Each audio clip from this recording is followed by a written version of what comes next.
I'm really excited to be here at Families Forward for Music and Movement with you amazing teachers. I'm Nick Young, also known as Nick the Music Man, and I know you know that already. But we're going to spend about an hour just exploring interactive music and movement, and my goal is to give you tools and techniques and concepts and ideas that will help you to bring interactive music and movement into the classroom with the children, and to be able to use those activities as a way of helping to manage your class in a way that keeps it smooth and joyful and happy and interactive and creative, and to hopefully address some behavior issues that you may be dealing with your students. And then also to focus on the developmental benefits of early childhood music and movement education that help children with school readiness and all the new ways that we think about school readiness. So let's get started. We're bringing joy back to the classroom, and we're empowering educators with dynamic music and movement for positive classroom transformation. So that's pretty big. That's a big claim to think we're going to transform the classroom in some way. And I feel like what we're going to do today, hopefully that will be what that is. Okay, so here we go. Now the first thing I want to do is a little music and movement with you teachers. So we'll see how we can do that. We're going to do a song about tapping our foot, but before we do that, we'll shake our hands. Can you shake? Here we go. Shake, shake, shake your hands. Shake, shake, shake your hands. Shake, shake, shake your hands. Now get up. It's time to stand up and jump. Jump, jump, jump so high. Jump, jump, jump so high. Jump, jump, jump so high. You can almost touch the sky.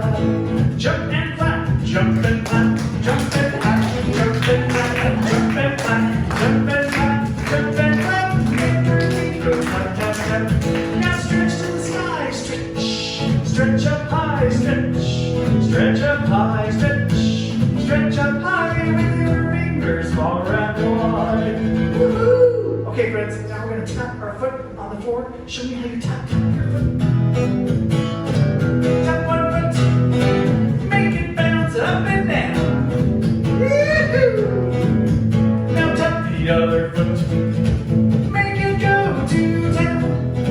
Oh yeah, good job, friends. Now wiggle your shoulders.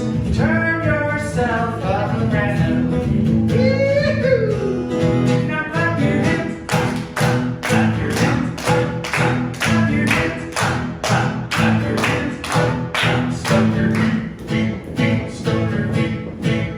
Clap your hands. Clap your hands. Wiggle your shoulders. Turn yourself around. Woo! Now move your arms like a chicken and make a chicken sound. Move your arms like a chicken and make a chicken sound. Good job, friends. Wiggle your shoulders. Turn yourself around. Okay, I'm gonna hear a big yeehaw. Clap your hands. Clap, clap your hands. Clap, clap your hands. Clap, clap your hands. Clap, stomp your feet. Stomp your feet. Clap your hands. Clap, clap your hands. Clap. Wiggle your shoulders. Turn yourself around. Woo-hoo! Everybody say, woo-hoo! Oh yeah, good job. Okay, let's sit down. Now, let's see how we're feeling right now. Because science says that interactive music and movement isn't just play, it's a powerful tool for building self-regulation, the very foundation of classroom management and creating a peaceful classroom.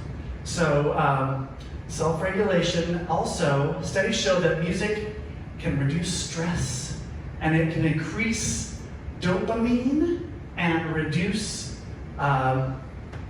what's the other one? Lowering cortisol. So increased dopamine, lowering cortisol. Do you feel like your cortisol has been lowered and your dopamine has been raised from doing a little music and movement? All right, well I feel that way too. So music it kind of taps into our brain in a very unique way, especially, I'd say, for children too. So when we engage children in music and movement activities, so physiological changes are happening in our body, and it's just bringing a more joyful, happy feeling and reducing stress. So I think that's a good idea. Do you think that's a good idea in our classrooms? Raise your hand if you want your students and yourself to have that kind of a benefit. Okay, awesome. So that's what science is telling us. Let's talk a little more about the science. Here's some important terms and concepts. So multiple brain regions are engaged when children are engaged in music and movement, just like we were doing just now. We're singing, we're moving our bodies, we're tapping our foot, we're making vocal sounds. And so we're kind of engaging all these different regions of our brain.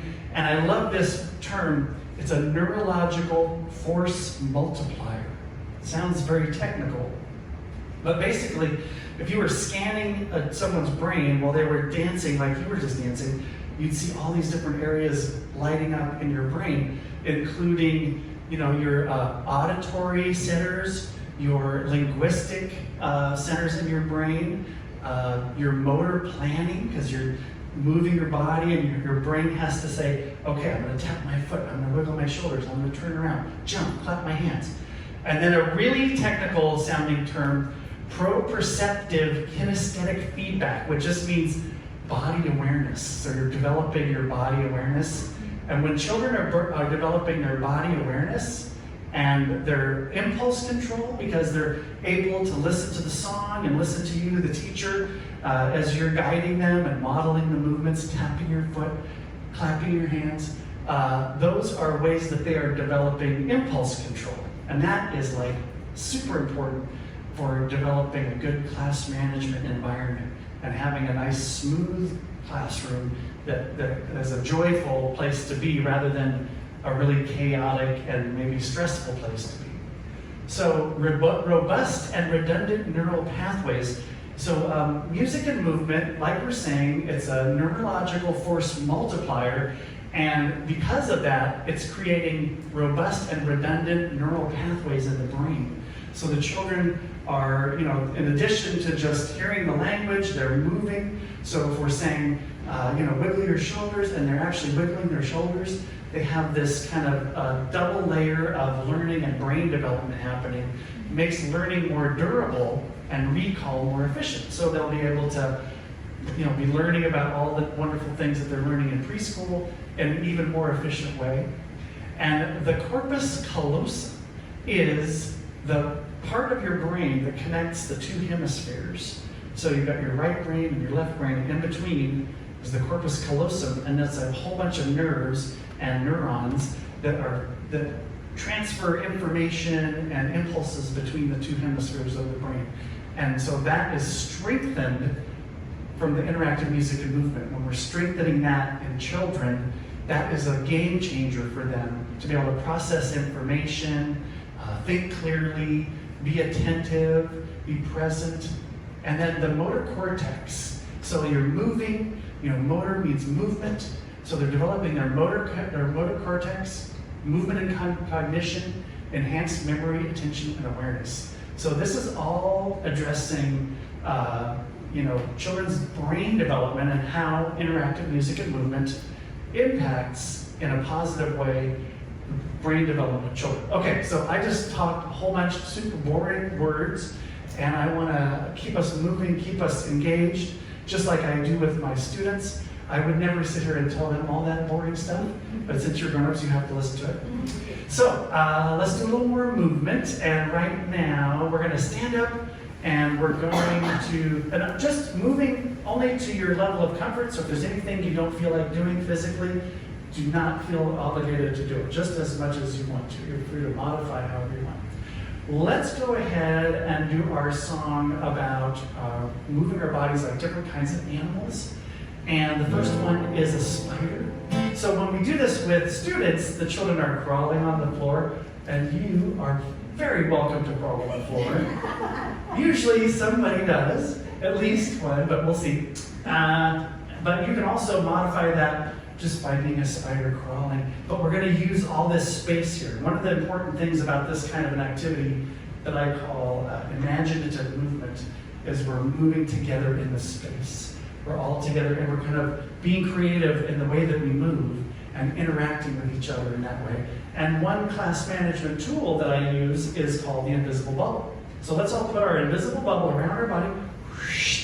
That means your body will not bump your friends when you're moving. Make sure you move where there's room to go without bumping your friends. But we're going to use all this space right here. So here we go, friends.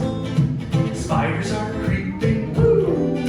Spiders are creeping, oh! Spiders are creeping, look at the spiders! Spiders are creeping.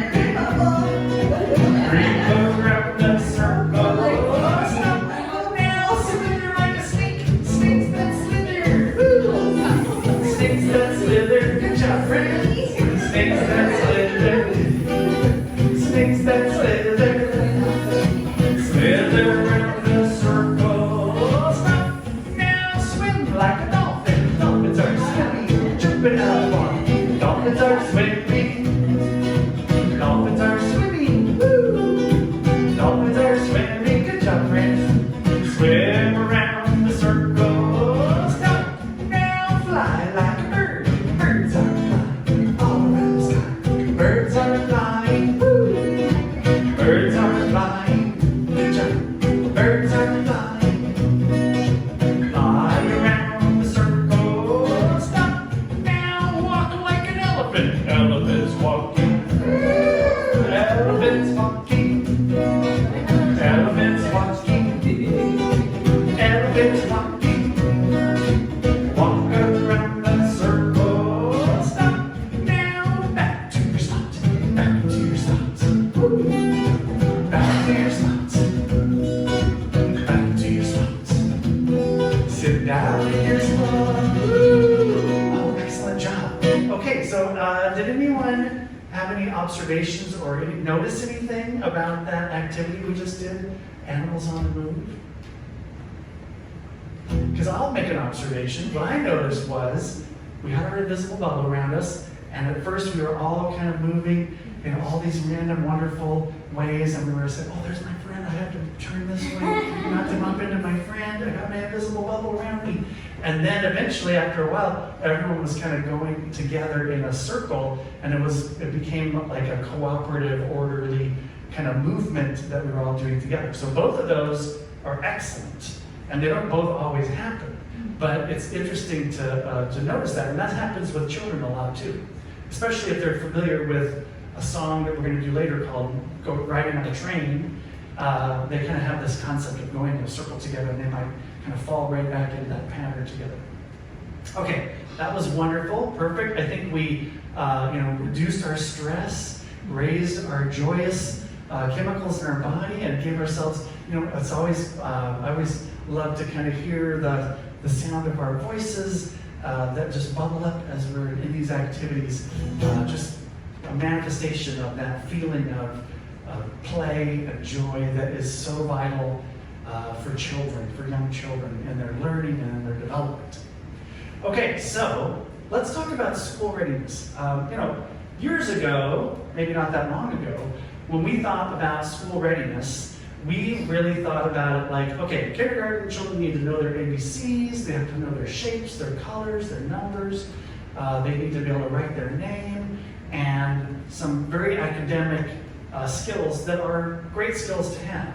But things have evolved, and we have a modern concept of what school readiness is, and that is more attuned to a complex interplay of physical, social, emotional, and cognitive competencies.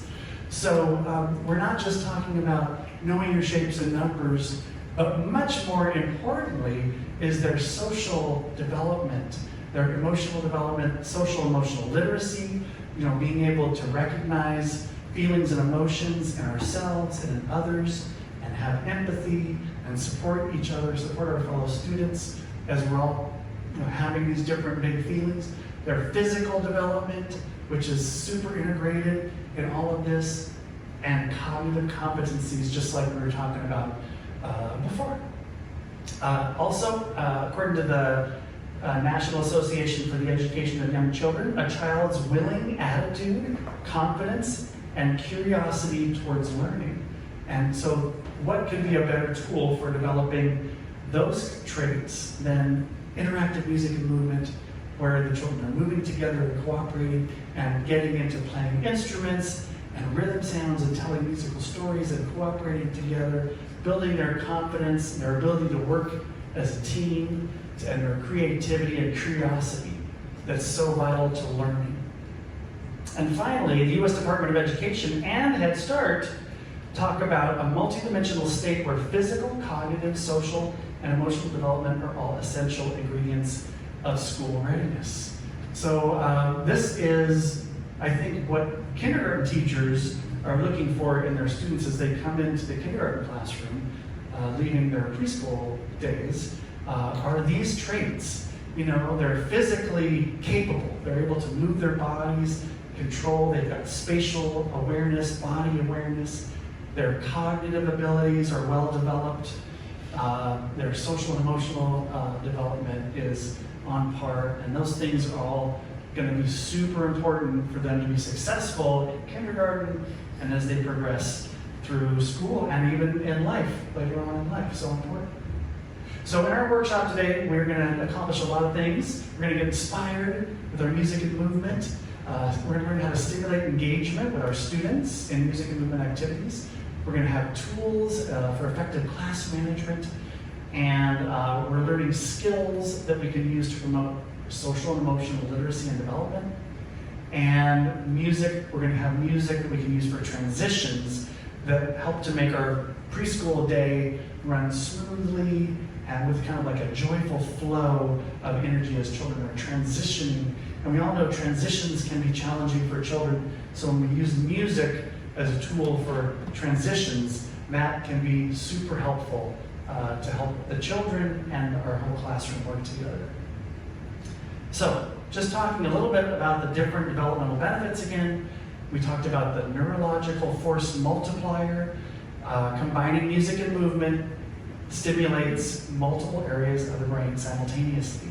So that is like a powerful tool. We want to take advantage of that tool of music and movement for our students. And their physical development, they're moving their bodies, they're working together, crawling like a spider, hopping like a frog, clapping their hands, jumping. They're really moving their bodies a lot in these activities, and that is helping them to have capable movement abilities and physical development that they really vitally need as part of their development in school readiness. Social and emotional learning, that's like probably number one is children being able to socially interact with each other in a way that's positive, and that just is like for class management and for children's development, super important, and we want to focus a lot of our energy on that. And then language and literacy. Language development is happening at a huge accelerated rate at this age, but giving music activities as part of this is going to be like a super powerful way to boost their language development. Because if children are hearing language, they're going to get a certain amount of development, they're speaking, but if they're moving and singing a song about the movements that they're doing, then that gives this kind of force multiplier like we've been talking about, where they're developing additional redundant neural pathways around language development and other areas as well. So it really boosts their language and literacy development.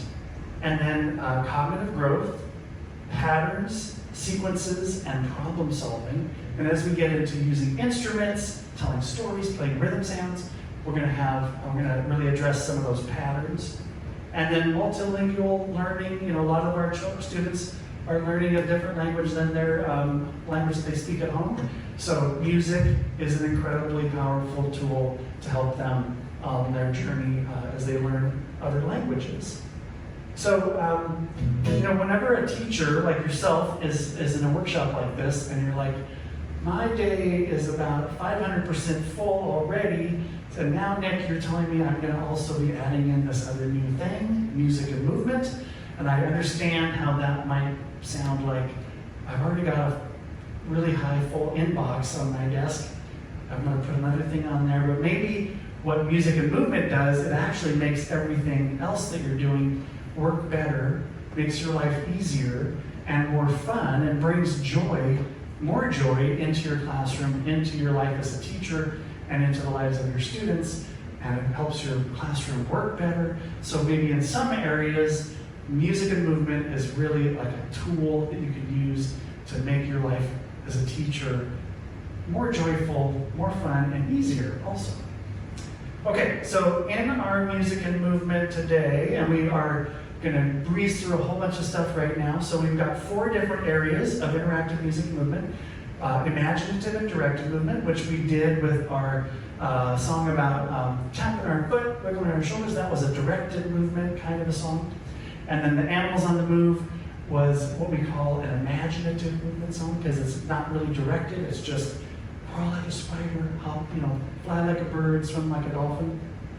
More room for creativity. And then instruments and rhythm sounds, we're going to get into that right away. And we also use instruments for musical storytelling, and then wrapping it up with class management. Okay, here we are, imaginative and directed. We did Animals on the Move.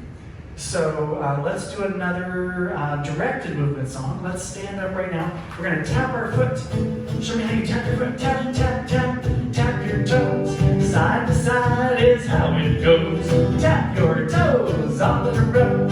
Tap, tap, tap. Tap your toes. Now jump and clap. Jump and clap and clap your hands. Jump and clap and clap your hands. Jump and clap and clap your hands. Jump and clap and clap your hands. Touch the ground, turn and turn around. Touch the sky, touch the ground, turn and turn around. Now stretch, stretch, stretch, stretch up high. See if you can touch the sky. Take a breath, give a sigh. Stretch, stretch, stretch, stretch up high. Now jump and clap your hands. Jump up high and clap your hands. Jump and clap your hands. Jump and clap your hands. Oh my goodness, great job everyone.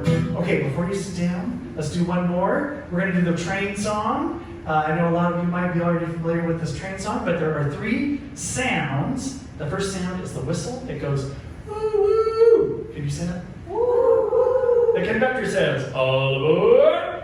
All aboard. And the bell goes, ding ding ding. Ding ding ding. And then we're going to turn to the side. We're going to put our hands on the shoulders of the friend in front of us and make our train, and we're gonna go riding on a train.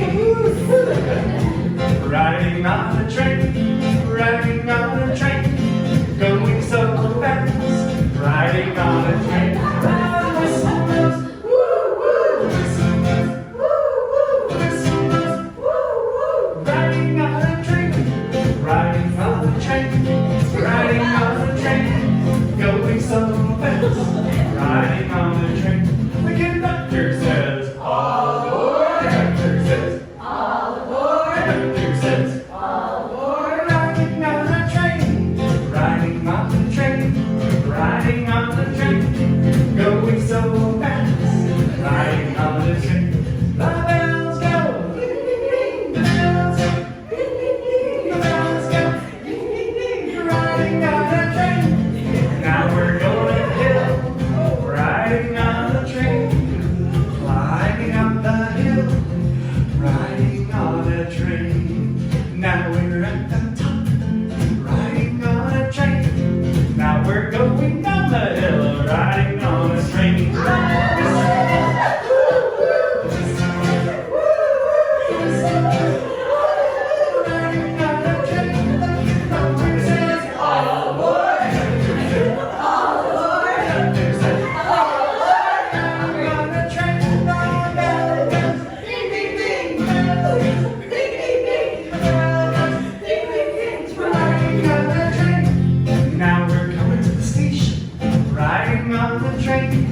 Coming to the station, riding on the train.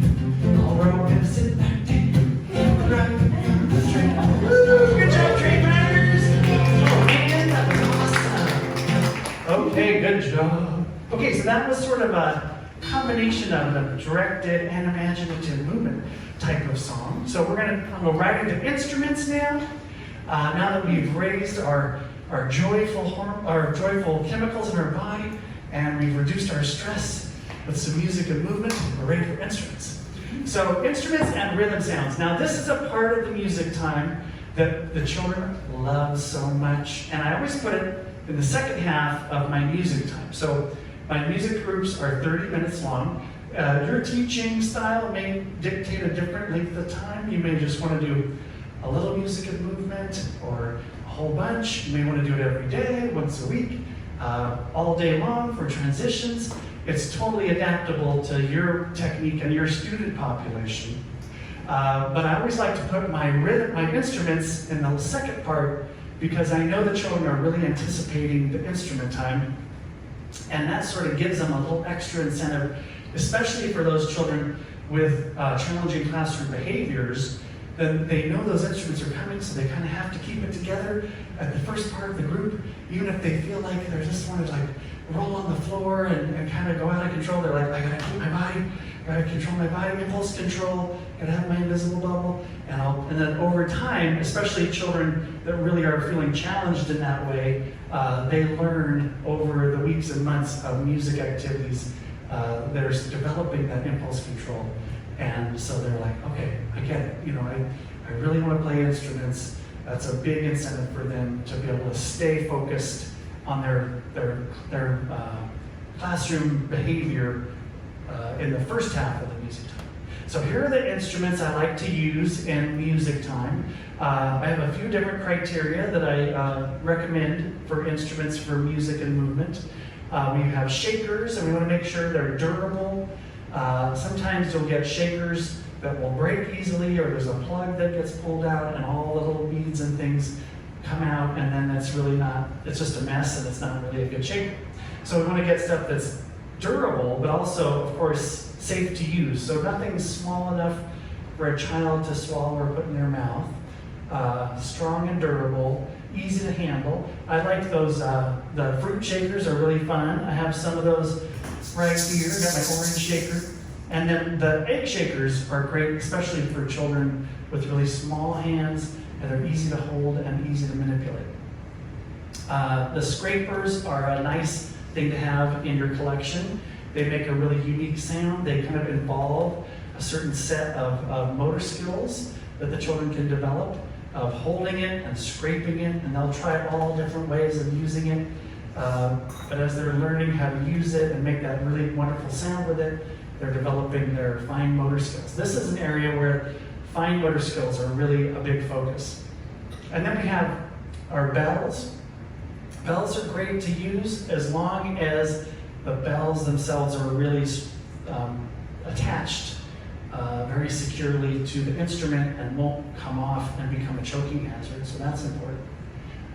Triangles, I love triangles, but what I always do with triangles is I make sure I get the ones where the string that attaches the handle goes through the little hole in the metal part. It doesn't just slip over this part, because what happens, as I'm sure you know, once you hand that to a child, the handle's gone and you'll never see it again. So if you want a triangle that has a handle, which is very good, you want to have the handle attached. Because then, if you have no handle, the child's holding it, tapping it, and it just doesn't make a very good sound that way. But having this is a pretty complex set of motor skills, and even very young children are able to do this. But they may have to practice and observe other children, observe you modeling how the technique, and then pretty soon they're able to hold it and play it, which is great. And then the drums are great. I don't like big, huge drums because they're just too loud. One important thing is that all the instruments are of a relatively similar volume when they're played. If any one instrument is really much louder, the children will play it. Like big cymbals are an example of instruments that can be played very loudly. If you have any cymbals in your classroom, I just recommend you put them in a cupboard and forget you even have them, because I just think they're just too noisy, and also they can have like a kind of a ragged or a sharp edge around them, and that might not be safe for the children to be handling together. Okay, So let's pass out the instruments. Okay, one problem with my triangles is I have recently, the sticks that we use to play them are lost. So our triangles aren't that much fun right now unless we have a pen or something to use with them. So let's, take one and pass it down. There might be enough right there in that one, but I always like to have some bells in it there. And let's just go. Here, I'll give you some bells. Okay, we need drummers. Okay, let me just get the drums. I know, sorry. Okay, I'm bringing you a drum. Let's see, I'm going to trade you a drum because we need 2 drums. All right. Okay, so let's get started with our instrument time. A nice way to start instrument time is with this song where we all play. Now, one thing that I do, you're all very polite, you're holding your instruments silently, but one thing I don't do with the children is I do not hand the instruments out and then tell them to keep them quiet, because my approach in the region of class management is I know children hear the word no a million times a day, and I don't want to add any more to that than is necessary. So I try to set up the activities in a way where I have to do as little directing as possible, and just make it organic and natural. So when I pass out the instruments to my friends, then I say, let me hear your music right away, play your sounds, and they just start playing and exploring and enjoying those instruments right away, and it doesn't hurt anybody. It's not a problem at all, especially because I've selected instruments that aren't super loud, so that even if they're playing them as loudly as they can, the drums get a little loud, but other than that, it's mostly not a big deal. And then we go right into a song, and we're ready to go. So here we go. Let's play all our instruments playing together. So let's hear the music as we play our instruments. Oh, let's hear the music as we play our instruments. So let's hear the music as we play our instruments. Play after that we stop. Let me hear the shakers, and everybody can play if you want to. So let me hear the music as we play the shakers. So let me hear the music as we play the shakers. So let me hear the music as we play the shakers. Play after that we stop. Bells. So let me hear the music as we play the bells. So let me hear the music as we play the bells. So let me hear the music as we play the bells. We play after that we stop. Drum. So let me hear the music as we play upon the drum. So let me hear the music as we play upon the drum. So let me hear the music as we play upon the drum. We play after that we stop. Everybody. Everybody play together. Everybody play. Woo. Everybody play together. We play after that we stop. We play after that we stop. We play after that we stop. We play after that we stop. We play after that we stop. We play as we play a whole bunch more. Reach out, friends.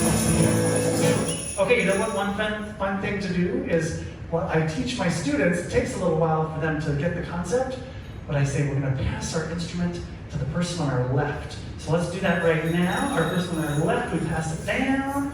Good job. And then all the children get a turn with a new instrument. And it takes a little while for them to understand. What I do normally is the first several times I do that, I'll come by and I'll help them pass. But eventually, I can just say, pass to your left. And they all just go, and all of a sudden, they have a new instrument. And that's, sometimes if children are, well, I wanted the triangle, or I wanted the drum or the bells, you can always say, you're going to get a turn right away with the other instruments. And one thing I do in relation to class management, because a lot of teachers will say, well, I don't want to pass out all these different instruments because I know my students they'll want certain ones and they'll make a big fuss. But I think that's actually a really good opportunity for us to provide them, with an opportunity for learning social skills and impulse control. Because what I do, they're all sitting down on the floor, so I'll just say, okay, you know, that shaker that you have, that you'd rather have that instrument, I'm going to take this shaker and put it right there on the floor. Not like right in front of them, but like right there where they can reach it. Because I'm going to put this right here in case you want to use it. And then we just go about, we don't hardly even a pause, and we're just on with the next thing. And usually what happens is a few seconds later, that child has picked that instrument up and they're using it like nothing ever happened. And I think that's kind of a nice victory, because it's like, well, we didn't allow them to, you know, take an instrument from a different child that they wanted, and they learned about, maybe they learned something about delayed gratification. In some way they're developing this impulse control that involves sharing. And then guess what? They're going to get another instrument pretty soon, and it's all good. Some really clever children I have in my classes, they'll see me pass up the instruments and then they'll move to a spot where they're like, the next one they get is going to be the drum or the thing they wanted. And that's kind of funny, but it's something that they're really thinking that's three-dimensional chess. You know, they're like, I'm going to get that drum, and here I go, I'm sitting next to my friend, he's got the drum. When we pass him, I get the drum. So it's kind of funny. Okay, so one of the greatest things about instrument time are the rhythm sounds. And I think a lot of teachers, I have rhythm sound cards, but a lot of teachers might be a little intimidated by this activity. Has anybody here ever tried to use rhythm sounds in your classroom? How do you feel about this concept? I mean, you've seen me when I'm teaching with your students and you've seen them do it. Is that something that you feel like, oh, I could do that? Or is it something where like, oh, I don't read music, I might not do it just right? Anybody have any feelings about that? Raise your hand if you feel like you're way comfortable to do this tomorrow with your students. Okay, raise your hand if you're like, no way, I'll never do it. Okay, good, we're in the middle somewhere. Raise your hand if you're open to the concept of learning to do this and trying it. Awesome, okay, good. Okay, so what I want to say about this is it doesn't matter so much that you're doing it 100% correct. There's no music genius standing behind you and say, wait, you didn't count those notes just perfectly right, it's okay. The main thing is that you're just doing it with your students, and of course we have curriculum materials that we can provide to you where you can follow along and you'll be learning along with your students, and then pretty soon you'll be able to lead this all on your own, and it's a wonderful activity to use. So I've got my rhythm sound cards. There's ta, there's TT, there is diggy diggy, and there is toe. But I also have them up on my screen here. So ta, and I say, friends, how many dots does ta have? One dot, that's right. So that means it gets one sound from our instrument like this. Okay, good. Now we're going to play a whole bunch of tas in a row. Here we go.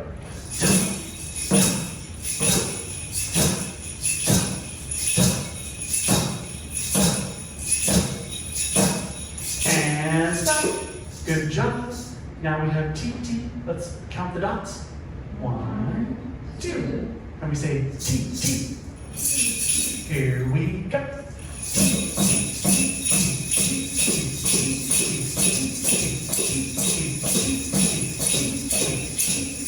And stop. Okay, now we're going to put ta and TT together. So we have to count the dots. Here we go. 1, 2, 3. Okay, and we say ta, TT, ta,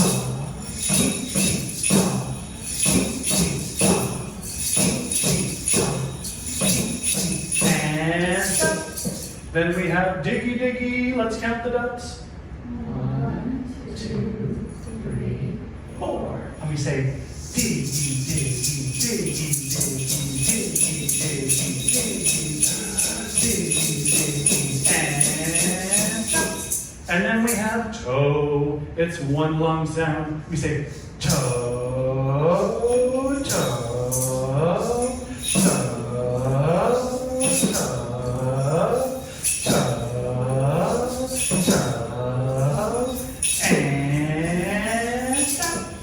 Good job, my friends. Okay, everyone pass to the person on your left side. Good job. Awesome. Okay, now that we have done rhythm sounds, we're going to move right along. There are lots of different rhythm activities we can do. Really quickly, we'll do some rhythm echoes. So that means I go first, you go after me. Ta, ta, ta. Now you. Ta, ti, ti, ta. Ta, ta, ti, ti. Ti, ti, ti, ti, ta. Ta, ti, ti, ta. Ti, ti, ta, ta. Ooh, great job. Okay, so that's a really fun pattern recognition activity. Those rhythm sounds are excellent for pre-literacy, pattern recognition, seeing a symbol and realizing that symbol represents something that manifests as an action in the real world. So just like when you read words and you say the words from reading the words, music notes are the same concept, but it's a way for children to begin to learn about reading symbols and having that manifest as a sound action in the real world. Okay, so now musical storytelling is one of the really creative things we do in our music time. So we're going to tell a musical story right now, and I'm going to skip right ahead to the grouchy monster in the forest. Now, this story has a nice social, emotional, developmental theme to it. We're dealing with some feelings and impulse control concepts and things like that. So let's do our story. Now, in this story, I like to have some of my friends help me tell the story. So I'm going to pick some friends to help me right now. Let's see. Let me have this friend right here. Will you please come over here? You can leave your drum on the table. And this friend right over here, please come right over here. And this friend right here, come on up. Okay, these two friends are going to come right over here. All right, good job. Okay, so you are the grouchy monster in the forest. And you are the grocer. All right, you're the baker. And these two friends are the friends who are going on this adventure together. So, and then everyone out here, you're going to help us growl like a monster, play your instruments. When you growl, it's like he's shaking the tree like this. Let me hear you growl. Okay, good job.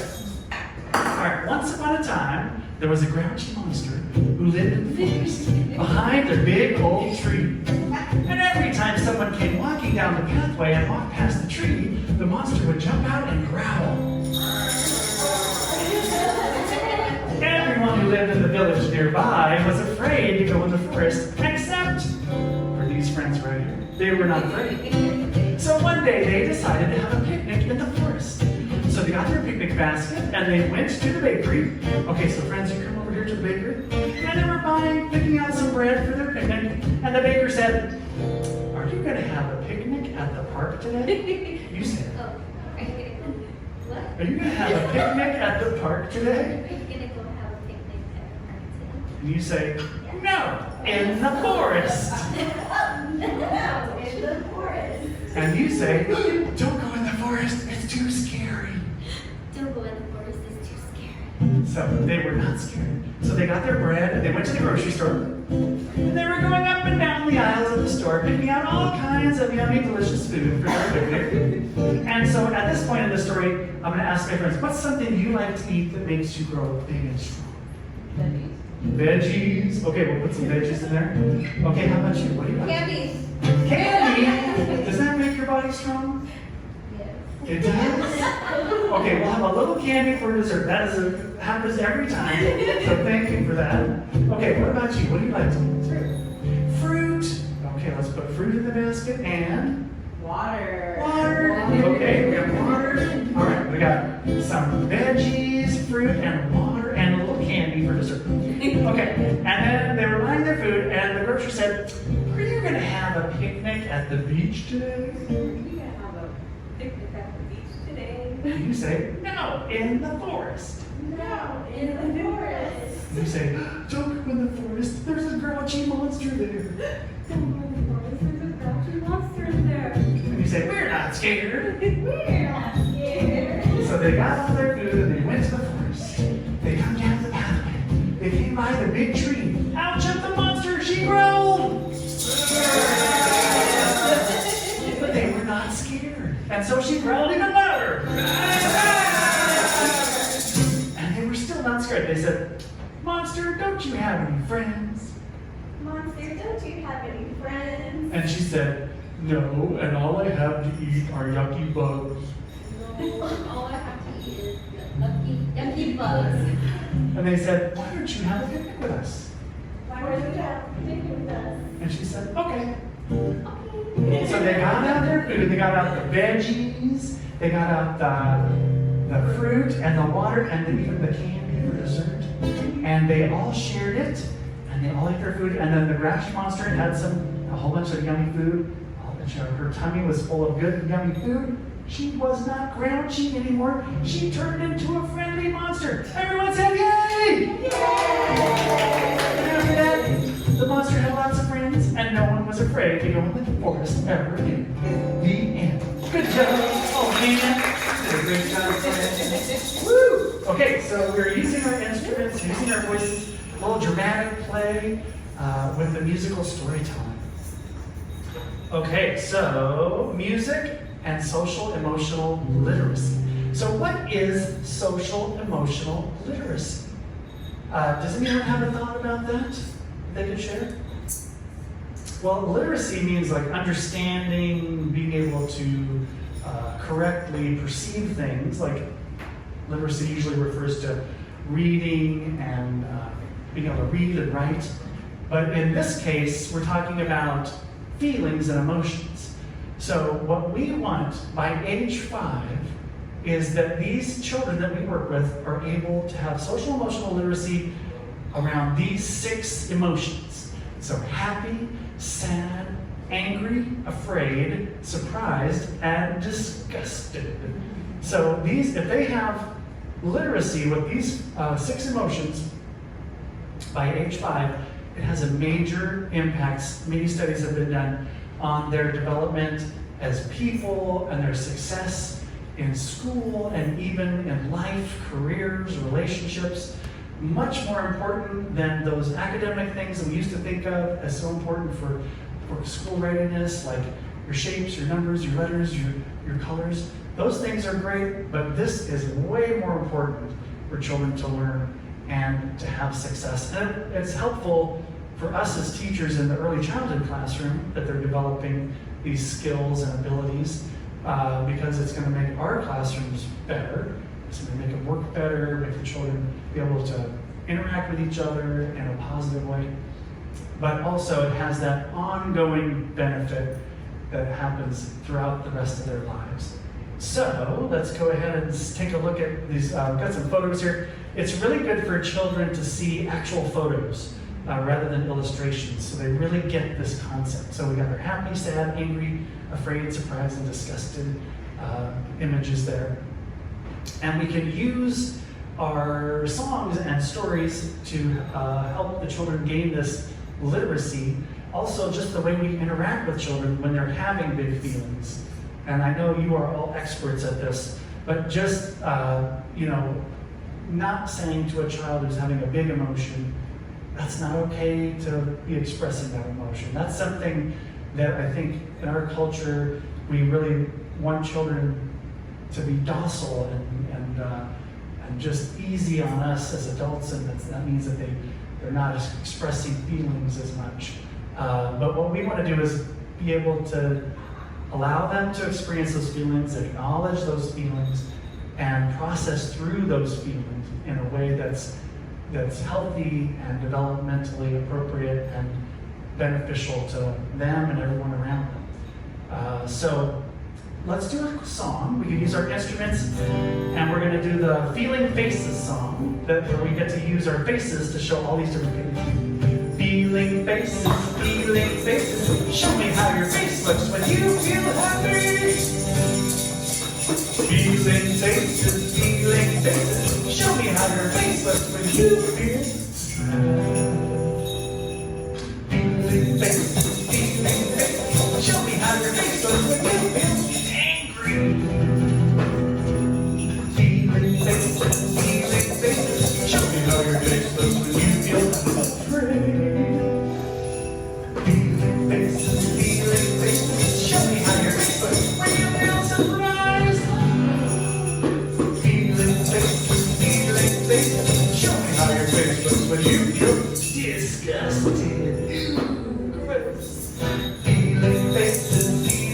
Jump in higher.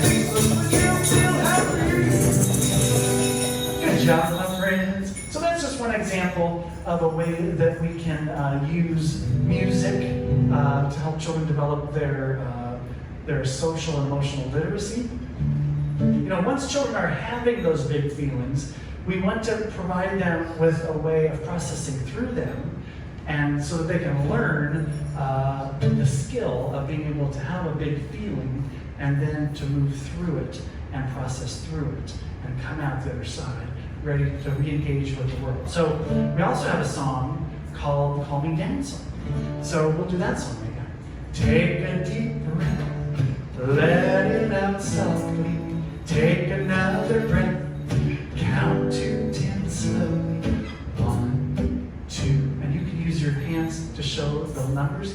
I still feel angry. 3, 4, I'm still a little cranky. 5, 6, my body is calm. 7, 8, now I am relaxing. 9, 10, I feel better finally. Sometimes I just need to take a break. Sometimes I just need to stop what I'm doing. Sometimes I just need a hug to show me everything's okay. To help my upset feelings go away. So you can use a song like that just to kind of give children a cue and help them to breathe, counting. You can use sign language. You can use all different techniques to allow the children to process through those feelings. Okay, so we're going to go ahead and collect the instruments. So let's take that drum and we'll just pass it down. We can put our instruments in there. And we're going to just talk a little bit about class management. We've been sort of addressing it already, and thank you very much. And we've been talking about some different class management techniques. I want to get a little more specific right now, just with this little bit of time we have left. So managing challenging classroom behaviors, we can use songs and music for transitioning, like the train song is a great song to use if you're moving from outside inside or inside outside, or moving the children into a different room. There's many different songs that are just great, and they'll just sort of cue the children to say, oh, it's time to wash my hands right now, because I'm hearing that one song I hear every day when it's hand washing time. Then we use visual supports, like when we have our these photos of children's big emotions. You can actually turn these photos into a visual aid. Some teachers will print these out, cut them into different, all apart, and then Velcro them onto a board, like a clipboard or something. And then when the child is having a big emotion, they can say, grab the one that you're feeling right now and pull it off. And if, say it's a sad feeling, they grab that sad picture and pull it off the Velcro, and it's a visceral feeling of it, identifying that emotion, angry, afraid, surprised, or they can say, I'm happy right now. So that's a wonderful way for them to sort of identify the emotion, and then using something like the Calming Down song, moving on from that. But when I talk about class management, I have this concept called the Music Express. So it's what I think of it is as when I'm presenting my music activity, or you're presenting whatever you're presenting in your classroom at any given time, I do it with a lot of enthusiasm and energy, and I'm showing with my body language, my facial expression, my vocal inflection.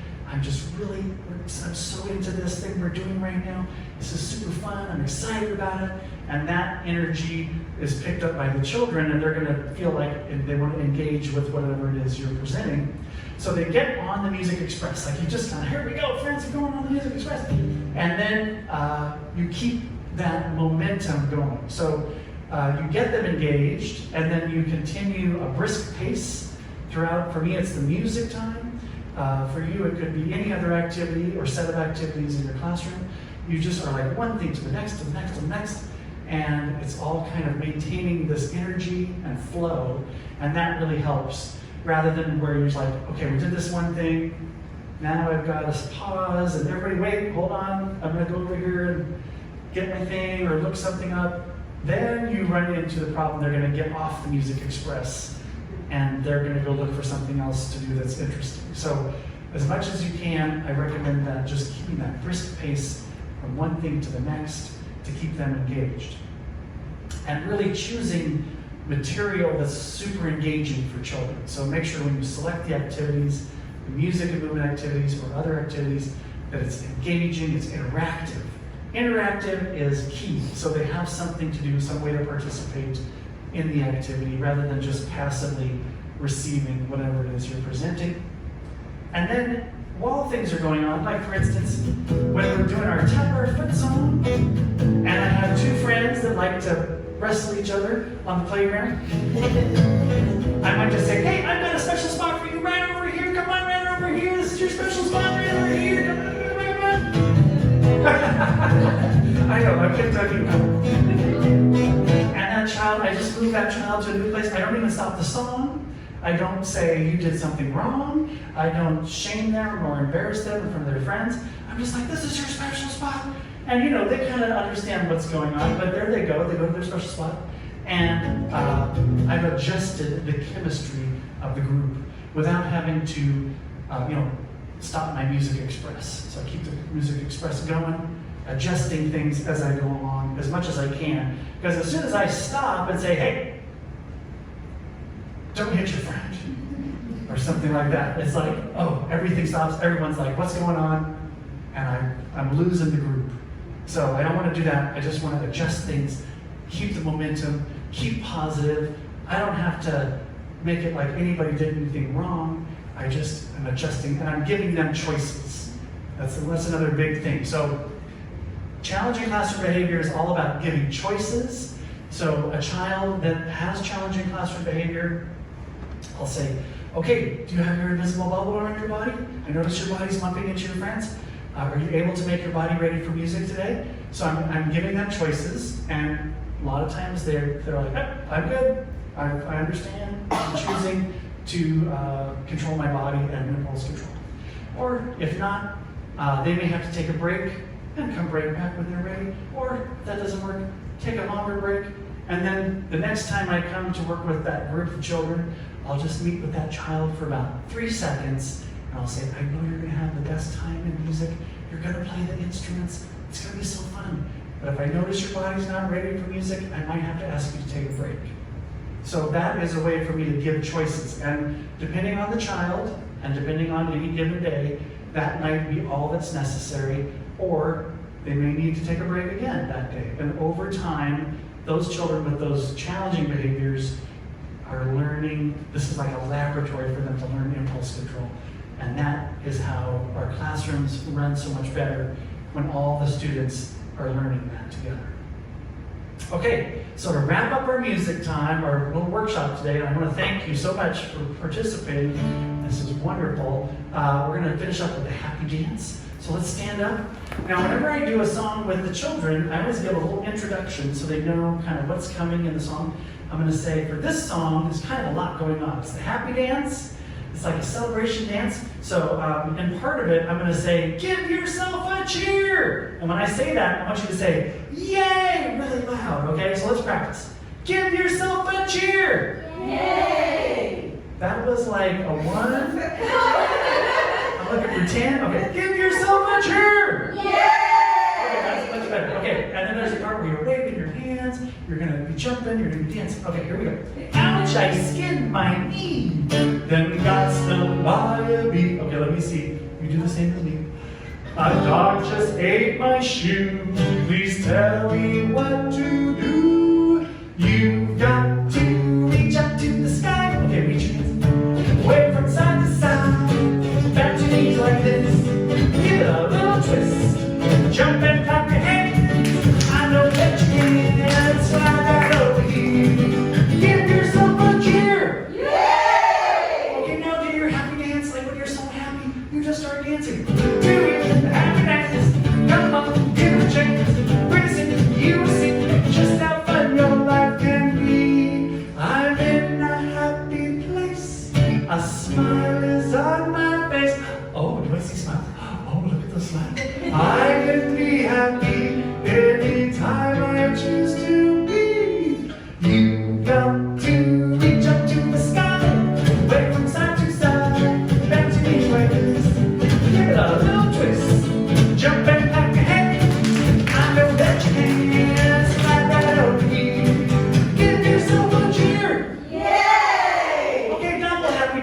doing the happy dance. Come on, you can listen, you see just how fun your life can be. Yee-hoo! Awesome! Thank you guys so much for the music today. It was so much fun. I will see you later. Bye, friends.